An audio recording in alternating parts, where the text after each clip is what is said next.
एक समसानु नाम का देश था। वहां के लोग शिकार करने में अच्छे थे। उनके हाथों से कोई जानवर बचकर नहीं निकल पाता था। एक बार शिकार के लिए निकले समसानु के लोगों के हाथ से यूनिकॉर्न बच निकला। यूनिकॉर्न जानवर दूसरे के मुकाबले काफी फुर्तीला था, इसलिए लाख कोशिशों के बाद भी वो समसानु के लोगों के हाथ नहीं लगा। तभी से वहां के लोगों को यूनिकॉर्न की तलाश थी। समसानु देश का सरदार किसी भी कीमत पर यूनिकॉर्न का शिकार करना चाहता था। हर दम वो उसे पकड़ने का जाल बुनता, लेकिन नाकामयाब हो जाता।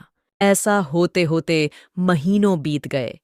तभी एक दिन एक सफेद रंग का यूनिकॉर्न समसानु देश के लोगों को आसमान में उड़ता दिखा। वो यूनिकॉर्न जैसे ही जमीन पर आया, लोगों ने उसका पीछा करना शुरू कर दिया। कुछ ही देर में यह समाचार सरदार तक पहुंचा। वो भी तेजी से अपने महल से यूनिकॉर्न को पकड़ने के लिए निकल गया। यूनिकॉर्न पास की ही एक नदी से पानी पी रहा था। जब लोगों को पता चला तो वो भी नदी के पास पहुंच गए। समसानु देश के सरदार भी वहां पहुंचे और सबको थोड़ी दूरी पर खड़े होने के लिए कहा।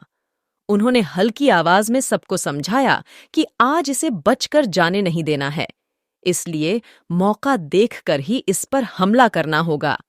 अभी चुपचाप इसे देखते रहो। यूनिकॉर्न ने भी मन भर पानी पिया और फिर घास खाई।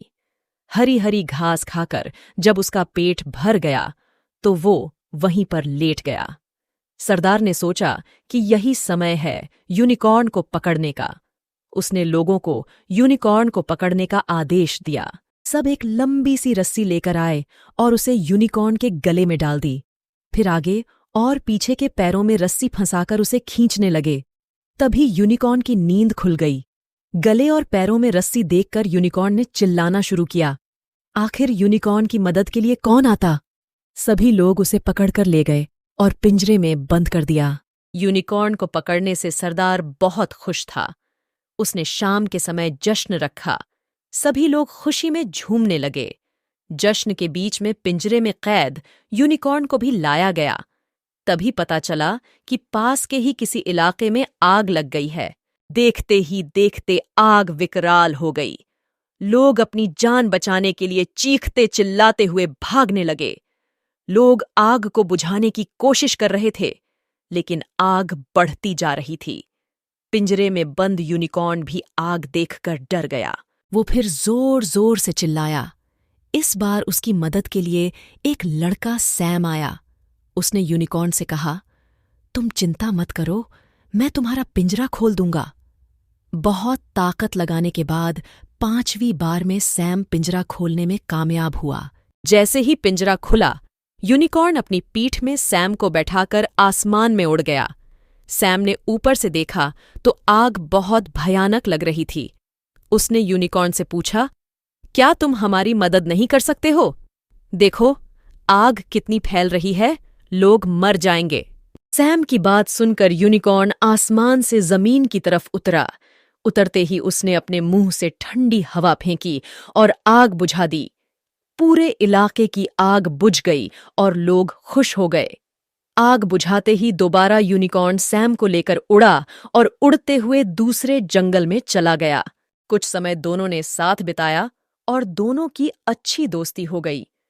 तभी यूनिकॉर्न कुछ दूर चला गया। सैम को लगा कि अब यूनिकॉर्न वापस आसमान में उड़ने वाला है। उसने यूनिकॉर्न से पूछा, क्या तुम कभी वापस आओगे? सैम को इस सवाल का कोई जवाब नहीं मिला। यूनिकॉर्न कुछ देर रुका और आसमान में उड़ गया। सैम भी दुखी मन से अपने घर लौट आया। लोगों ने उससे यूनिकॉर्न और यूनिकॉर्न की सवारी के बारे में पूछा। सैम ने यूनिकॉर्न की खूब तारीफ की, लेकिन मन ही मन सैम दुखी था। सैम हर रोज उसी जंगल में यूनिकॉर्न से मिलने की उम्मीद में जाता रहा, लेकिन यूनिकॉर्न वहां वापस कभी नहीं आया। यहाँ पर ये कहानी समाप्त हो जाता है, पर और भी बहुत सारी कहानियाँ हैं हमारे पास, तो चैनल को कर दीजिए सब्सक्राइब और बेल आइकन को कर दीजिए ऑल पे। बाय बाय, धन्यवाद।